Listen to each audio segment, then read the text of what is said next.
PMN news. ভোটের দিনক্ষণ এখনো ঘোষণা হয়নি, তবে তার আগেই প্রার্থী তালিকা প্রকাশ করে দিল জনতা উন্নয়ন পার্টি। আজ দলের শীর্ষ নেতা হুমায়ুন কবির বীরভূমে এসে আনুষ্ঠানিকভাবে দুটি বিধানসভা কেন্দ্রের প্রার্থীর নাম ঘোষণা করেন। তিনি জানান, বোলপুর বিধানসভা কেন্দ্রে দলের প্রার্থী হিসেবে লড়বেন সৈয়দ সারোয়ার্দী, আর ময়ূরেশ্বর বিধানসভা কেন্দ্রে প্রার্থী হচ্ছেন দলের জেলা সভাপতি শেখ কলিমউদ্দিন।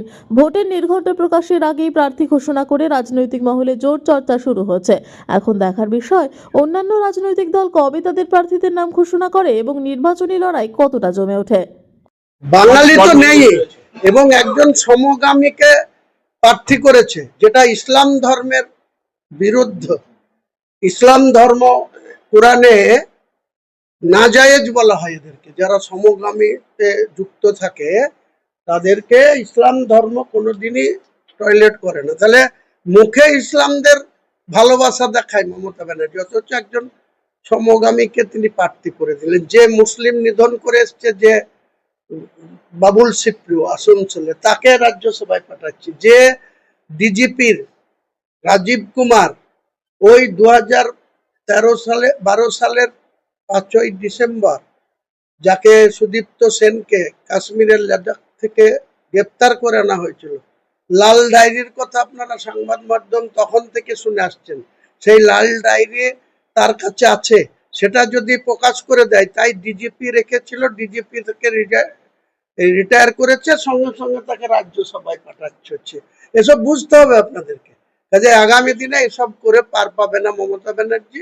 মমতা ব্যানার্জিকে বাংলার গদি থেকে বাংলার মানুষই সরিয়ে দেবে, শুভবুদ্ধি সম্পূর্ণ মানুষও সরাবে।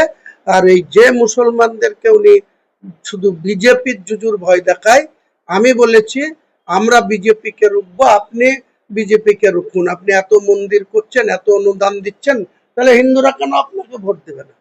তাহলে আপনারা সেই সব ভোটে মুসলমানদের ভোট নিয়ে আপনি বিজেপিকে আটকাবেন কেন?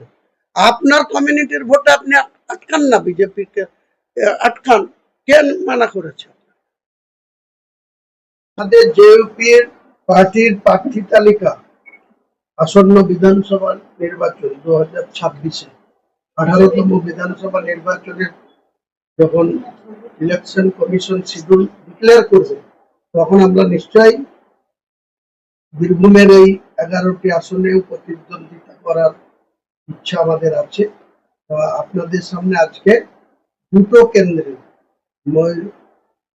ময়ূরেশ্বর আমাদের অধ্যাপক কলিমউদ্দিন সাহেব, শেখ কলিমউদ্দিন, উনি আমাদের জেলার সভাপতিও এই বীরভূম জেলার সংগঠনের, উনি প্রতিদ্বন্দ্বিতা করবেন ময়ূরেশ্বরে। আর আমাদের স্টেট কমিটির এবং এই জেলার কনভেনর না পর্যবেক্ষক, সভাপতি আর কনভেনর হয় না, ভুল লিখেছে, আমি সংশোধন করে দিচ্ছি। ও স্টেটের সেক্রেটারিতে আছে আমাদের স্টেট কমিটিতে। তার সঙ্গে সঙ্গে বীরভূম জেলার পর্যবেক্ষক হিসাবে ও বোলপুর কেন্দ্রে প্রতিদ্বন্দ্বিতা করবে। সৈয়দ जनहित से जुड़ी खबरों के लिए PMN न्यूज को लाइक करें, शेयर करें और चैनल को सब्सक्राइब जरूर करें।